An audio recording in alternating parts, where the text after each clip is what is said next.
সবাইকে জয় যিশু। আমাদের মহান প্রেমময় পিতা প্রভু যীশু খ্রিস্টের নামে আমি সবাইকে স্বাগত জানাই। আসুন আমরা ঈশ্বরকে ধন্যবাদ করি, তার প্রশংসা করি, তার নামকে উচ্চীকৃত করি, গৌরবান্বিত করি, কারণ তিনি আজকে আরেকটি দিন তিনি আমাদের জীবনে যোগ করলেন। এই সুন্দর সৃষ্টির মাঝে আমরা আরেকটি বার সেই শ্বাসবায়ু নিতে পেরেছি, তাই ঈশ্বরকে ধন্যবাদ দিই। এই সময় অনেকে হয়তো অনেক নানান রকম অসুস্থতার মধ্য দিয়ে, নানান রকম দুরবস্থার মধ্য দিয়ে জীবনযাপন করছেন, কিন্তু ঈশ্বর আমাদিগকে ভালো রেখেছেন, সুস্থ রেখেছেন, তার বাক্য পাঠ করার জন্য সুযোগ করে দিয়েছেন। তাই আসুন আমরা ঈশ্বরকে দুহাত তুলে ধন্যবাদ করি এবং তার নামকে উচ্চীকৃত করি। আসুন আমি আজকে বাক্য পাঠ করব। আজকে ছোট্ট বিষয়ে আমি আপনাদেরকে সন্দেশ দেব যে আমরা প্রত্যেকে মার্থা এবং মরিয়মকে জানি। মার্থা, মরিয়ম এবং লাসার, তারা 3 ভাই বোন ছিলেন। তাদের বিষয়ে আমরা আজকে পাঠ করব এবং আমরা দেখব এই মার্থা এবং মরিয়মের জীবন থেকে আমরা শিক্ষা গ্রহণ করব। আমাদের আত্মিক জীবনে বৃদ্ধি পেতে হলে বিশেষ করে আমাদের মরিয়মের জীবনকে আমাদের ফলো করা উচিত, কারণ মরিয়ম একজন সেই মহিলা ছিলেন, সেই সময়ের সেই মহিলা ছিলেন যিনি ঈশ্বরের প্রতি তার ভক্তি, তার প্রেম, তার ভালোবাসা সমস্ত কিছু তিনি প্রদর্শন করেছিলেন, যা আজকে দিনে আমরা বাইবেলে আমরা পাঠ করি। আমরা ঈশ্বরের বাক্য থেকে আমি আজকে পাঠ করব। আমরা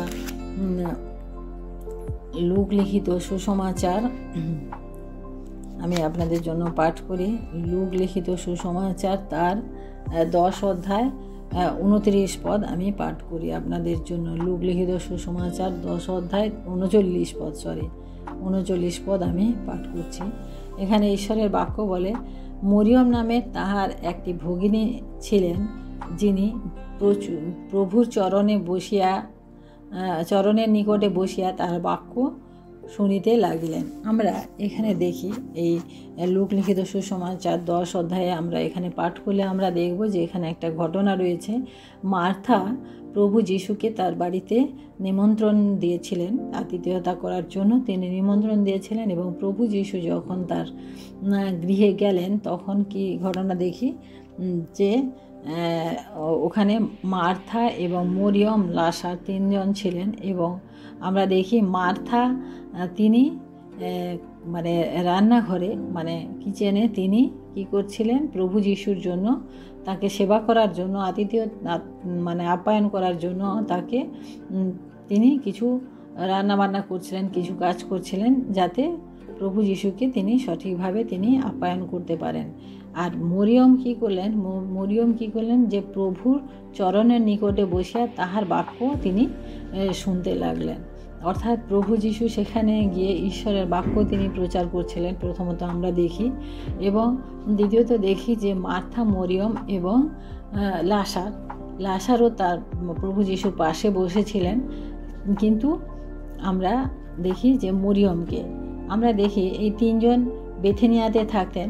মার্থা যিশুকে নিমন্ত্রণ করেছিলেন এবং নিজে তিনি কাজ করছিলেন, আর লাসার যিশুর কাছে ছিলেন। মরিয়ম যিশুর চরণতলে তার বাক্য শুনছিলেন। কিন্তু এখানে আমরা দেখি যে 41 এবং 42 পদে আমরা যখন দেখি যে মার্থা প্রভু যিশুকে কিছু বলছেন, প্রভু যিশুকে বলছেন কিছু, 41 পদে আমরা দেখি, কিন্তু প্রভু উত্তর করিয়া তাহাকে কহিলেন, মার্থা, মার্থা, তুমি অনেক বিষয়ে চিন্তিত ও উদ্বিগ্ন আছো, কিন্তু অল্প কয়েকটি বিষয়, বরং একটি মাত্র বিষয় আবশ্যক। বাস্তবিক সেই উত্তম অংশটি মনোনীত করিয়াছে। মরিয়ম সেই উত্তম অংশটি মনোনীত করিয়াছে, তাহা তার নিকট হইতে লওয়া যাইবে না। অর্থাৎ আমরা দেখি যে তার আগে এই 2 বোনের মধ্যে আমরা দেখি যে মার্থা রান্নাঘরে কাজ করছে আর মরিয়ম প্রভুর যিশুর চরণতলে বসে বাক্য শুনছে। এখানে মার্থা কিছু কমপ্লেন করেছিল যে আমি একা কাজ করছি, আমি এত পরিশ্রম করছি একা, প্রভু তুমি কি দেখতে পাও না? তুমি ওকে বলতে পারো না যে তোমার ভগ্নী একা কাজ করছে, তুমি সেখানে গিয়ে তাকে সাহায্য করো? এই 2 বোনের মধ্যে আমরা দেখি যে মার্থা সেবা করার জন্য কিছু করছে, এটাও একটা বিষয়, কিন্তু মরিয়ম যিশুর চরণের তলে বসে ঈশ্বরের বাক্য শুনছে। 2 জনের মধ্যে দুজনেই কিছু করছে, কিন্তু যিশু বললেন মরিয়ম সবচেয়ে উত্তম ভাগটা মনোনীত করেছেন। এখন আমরা দেখি যে এটা মানে যেটা আছে, আমরা দেখি যে আমাদের জীবনে অনেক দায়িত্ব, কর্তব্য, অনেক রেসপন্সিবিলিটি আমাদের থাকে, কিন্তু সবচেয়ে গুরুত্বপূর্ণ যেটা হলো সেটা হচ্ছে আমাদের ঈশ্বরের বাক্য।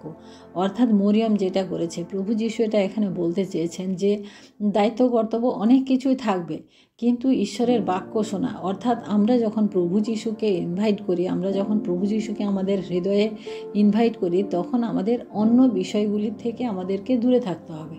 অর্থাৎ আমরা যখন অনেক সময় আমরা দেখি যে আমরা যখন ফেলোশিপ করি, আমরা যখন হাউস ফেলোশিপ করি, আমার গৃহে হয়তো হাউস ফেলোশিপ হবে, তখন আমরা কী করি যে ঠিক আছে মণ্ডলী, অনেক লোক এসছে, বসছে, প্রার্থনা করছে, সমস্ত কিছু ঠিক আছে, কিন্তু আমি কী করছি যে আমি এদিক ওদিক করছি, আমাকে এই লোকদেরকে আপ্যায়ন করতে হবে বা তদারকি করতে হবে, তাদের জন্য খাবার বানাতে হবে, তাদেরকে আপ্যায়ন করতে হবে, এই বিষয়গুলো আমরা দেখি। কিন্তু প্রিয়, আমরা যখন প্রভু যিশুকে আমাদের ঘরে আমরা ইনভাইট করি, তখন আমাদের উচিত তার চরণতলে বসা। অর্থাৎ মার্থাকে আমরা দেখি যে তিনি হয়তো প্রভুকে ইনভাইট করার আগে তিনি সমস্ত কিছু করতে পারতেন, যখন আসার আগে, কিন্তু প্রিয় তিনি তা করেননি, তিনি প্রভু যিশু আসার পরে করেছেন। এবং আমরা দেখি মরিয়মের জীবন থেকে আমরা যে শিক্ষা পাবো, যে মরিয়ম শুধু তিনি বসে বাক্য পাঠ করেননি, তিনি কি করেছে যে প্রভুর চরণতলে বসেছে।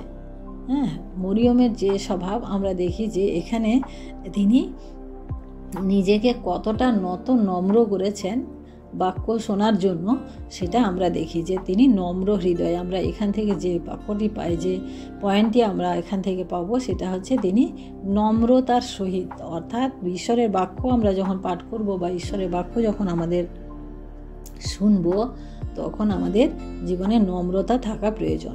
দ্বিতীয়ত আমরা দেখি যোহন লিখিত সুসমাচার তার 11 অধ্যায় 32 পদে আমি আপনাদের জন্য পাঠ করছি। 11 অধ্যায় 32 পদ আমি পাঠ করি। এখানে ঈশ্বরের বাক্য বলে, যিশু যেখানে ছিলেন, মরিয়ম যখন সেখানে আসিলেন, তখন তাহাকে দেখিয়া তাহার চরণে পড়িয়া বলিলেন, প্রভু, আপনি যদি এখানে থাকিতেন, আমার ভাই মরিত না। এখানেও আমরা যোহন 11 অধ্যায়ে আমরা একটা ঘটনা পাই যে যেখানে লাসারের মৃত্যু। আমরা দেখি যে লাসার অসুস্থ ছিলেন, মরিয়ম মার্থা প্রভুকে খবর দিয়েছিলেন যে লাসার অসুস্থ, প্রভু যিশু যেন এখানে এসে তাকে সুস্থতা দেন, কিন্তু প্রভু যিশু আসতে বিলম্ব করেছেন, 4 দিন বিলম্ব করেছেন। 4 দিন প্রভু যিশু যখন এখানে আসলেন তখন তার 4 দিন লাসার মারা গেছে। 4 দিন বিলম্ব করেছেন, অর্থাৎ লাসার মারা গেছে। আমরা দেখি যে প্রভু যিশু যখন আসছেন শুনে, তখন মার্থা ছুটে গেছে, প্রভু যিশুর কাছে গিয়েছে এবং গিয়ে কি বলছে যে প্রভু, আপনি যদি এখানে থাকতেন, তাহলে আমার ভাই মারা যেত না। আমরা দেখি, কিন্তু এই 11 পদে আমরা যখন দেখলাম যে মরিয়ম তখন কি করছিলেন, মরিয়ম তখন ঘরে বসেছিলেন, সবাই কান্নাকাটি করছে, সেখানে তিনি বসেছিলেন। এবং যখন তিনি শুনলেন যে প্রভু যিশু এসেছেন, যখন তার কাছে খবর গেল, তিনি তখন সেখানে গেলেন। মরিয়ম যখন সেখানে আসিলেন, অর্থাৎ প্রভু যিশুর কাছে আসলেন, প্রভু যিশু নগরের বাইরেই ছিলেন, সেখানে যখন আসলেন, তখন তাহাকে দেখিয়া তাহার চরণে পড়িয়া বলিলেন, প্রভু, আপনি যদি এখানে থাকিতেন, আমার ভাই মরিত না। অর্থাৎ আমরা এখানে দেখি যে পুনরায় আরেকটি বিষয় দেখলাম যে মার্থা কী করলো, মার্থা এখানে প্রভুর কাছে এসেছে এবং তিনি যথারীতি সামনাসামনি দাঁড়িয়ে হয়তো বলেছে যে প্রভু, আপনি যদি এখানে থাকতেন, তাহলে ভাই আমার মারা যেত না। কিন্তু আমরা মরিয়মকে দেখি, তিনি প্রভুর কাছে যখন আসলেন, তখন কি হলো যে তিনি তার চরণে পড়লেন। অর্থাৎ প্রিয় ভাই বোনেরা, আমরা দেখি যে আমাদের জীবনে আমরা যখন সংকটে আমরা যখন পড়ি, আমরা যখন ঈশ্বরের কাছে প্রার্থনা করি, কিভাবে প্রার্থনা করি, আমরা কিভাবে প্রার্থনা করি? আমরা মার্থার মতো প্রার্থনা করি নাকি মরিয়মের মতো প্রার্থনা করি? এখানে আমরা দুজনের আত্ম উৎসর্গ আমরা দেখি যে দুজন ঈশ্বরের কাছে তাদের নিবেদন উৎসর্গ করেছেন। এখানে আমরা দেখি যে মার্থা তিনি যেমন সচরাচর সবাই বলে আপনি যদি এখানে থাকতেন তাহলে আমার ভাই মারা যেত না, কিন্তু মরিয়মকে কি দেখলাম, তিনি ক্রন্দন সহকারে প্রভু যিশুর চরণে পড়লেন।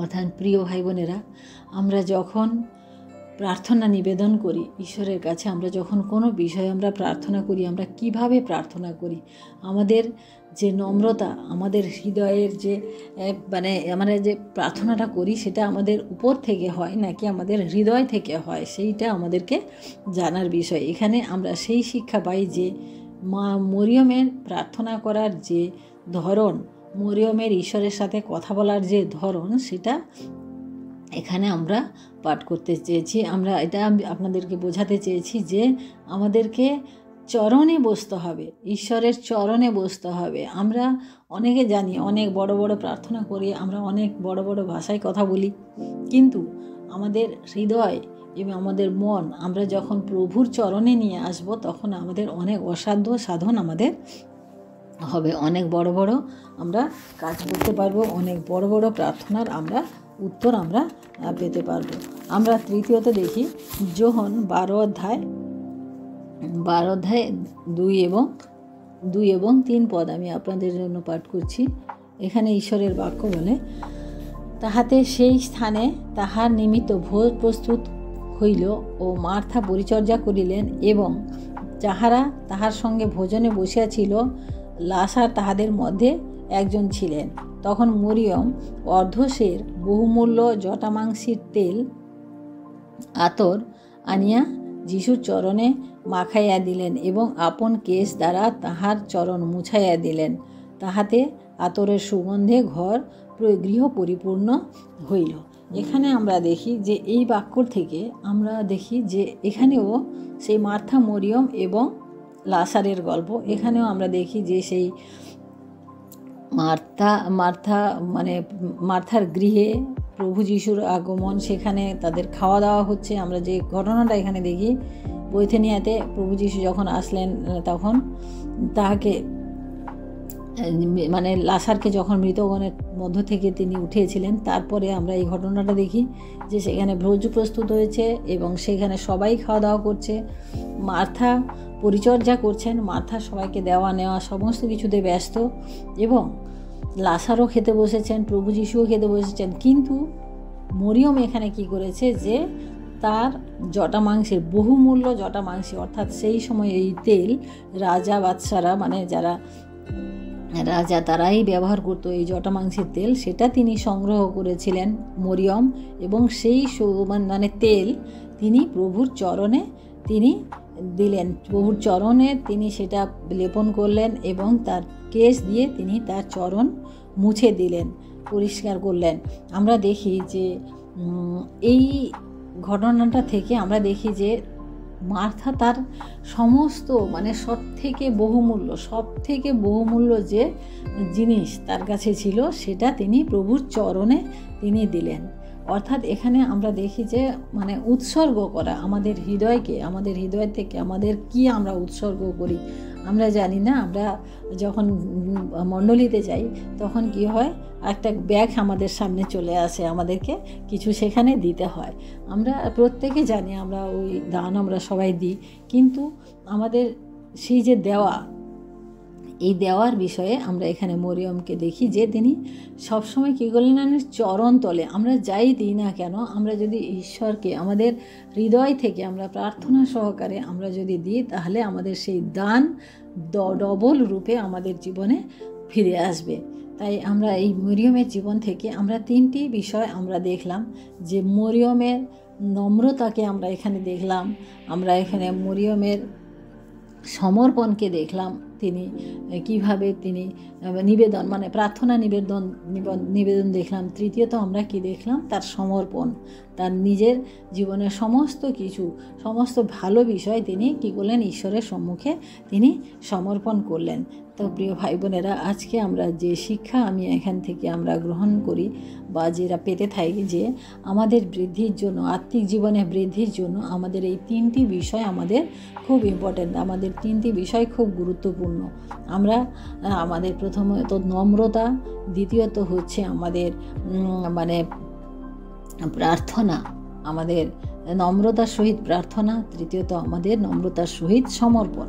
আমাদের 3টি বিষয় আমাদেরকে মনে রাখতে হবে, এবং তাহলে প্রভু যীশু যেখানে হস্তক্ষেপ করবেন না, সেখানে অনেক বড় বড় কাজ হবে। আমরা দেখি যে প্রভু যীশু মৃত লাসারকেও তিনি জীবিত করেছিলেন। প্রভু যীশু এটাও করেছিলেন না, সেই ওই বালক যেখানে আমরা দেখি যে 5টি রুটি 2টি মাছ দিয়ে তিনি 5,000 লোককে তিনি খাইয়েছিলেন, কারণ সেটা প্রভু যীশুর হাতে এসেছিল। তাই প্রিয় ভাই বোনেরা, আমাদের জীবনে আমরা কোনো চিন্তা যেন না করি। আমাদের সমস্ত কিছু দাতা রয়েছেন আমাদের প্রভু যীশু, তার কাছে শুধু আমাদেরকে সমর্পিত হতে হবে, তার কাছে আমাদেরকে শুধু আমাদের প্রার্থনা নিবেদন নিয়ে যেতে হবে, এবং সেই নিবেদন আমাদের মার্থার মতো নয়, কিন্তু মরিয়মের মতো হওয়া আবশ্যক। আমরা প্রত্যেকে কাজকর্ম করি, প্রত্যেকের দায়িত্ব আছে, প্রত্যেকের অনেক কিছু রয়েছে, কিন্তু আমাদের প্রভু যীশুর সামনে, আমাদের ঈশ্বরের সামনে আমাদেরকে সেই সময় সেই কিছু আমাদেরকে সমর্পণ করার একটা সময় আমাদেরকে করে নিতে হবে, যাতে আমরা ঈশ্বরের সহিত কথোপকথন করতে পারি, ঈশ্বরের সহিত আমরা জীবনযাপন করতে পারি। তাই আসুন আমরা ছোট্ট প্রার্থনা করে শেষ করি। Hallelujah, hallelujah. ধন্যবাদ, ধন্যবাদ মহান প্রেমময় পিতা, তোমার মহানামে ধন্যবাদ প্রশংসা করি প্রভু, আজকের এই সুন্দর সময় আর একটিবার তোমার বাক্যপাঠের মধ্য দিয়ে প্রভু আমরা তোমার সম্মুখে উপস্থিত হয়েছি প্রভু। তোমার এই সুন্দর বাক্যের দ্বারা প্রভু যে 3টি বিষয়ে আমরা শিক্ষা করলাম প্রভু, সেই 3টি বিষয় যেন আমরা ধরে রাখতে পারি প্রভু, এবং আমাদের জীবনে, আমাদের পরিচর্যার কাজে, আমাদের বাস্তবিক জীবনে আমরা যেন সেই বিষয়গুলি আমরা যেন নিয়ে চলতে পারি প্রভু। আমাদের নম্রতার খুব প্রয়োজন রয়েছে, আমাদের সমর্পণের খুব প্রয়োজন রয়েছে, এবং আমাদের আত্মিক বিষয়কে উৎসর্গ করার প্রয়োজন রয়েছে প্রভু। ধন্যবাদ করি প্রভু আজকের এই সুন্দর সময়ে, সুন্দর দিনের জন্য। সারাটি দিনের ভার তুমি নাও প্রভু, আমাদের প্রত্যেক ভাই বোনকে তুমি সুন্দর, সুস্থ, ভালো রেখো, আশীর্বাদ করো। সব কিছু তোমার চরণে রেখে এই বিনতি প্রার্থনা চাই আমাদের মুক্তিদাতা ত্রাণকর্তা প্রভু যীশু খ্রিস্ট তোমারই নামে, আমেন। সবাইকে জয় যীশু। সবাই ভালো থাকবেন, সুস্থ থাকবেন। জয় যীশু।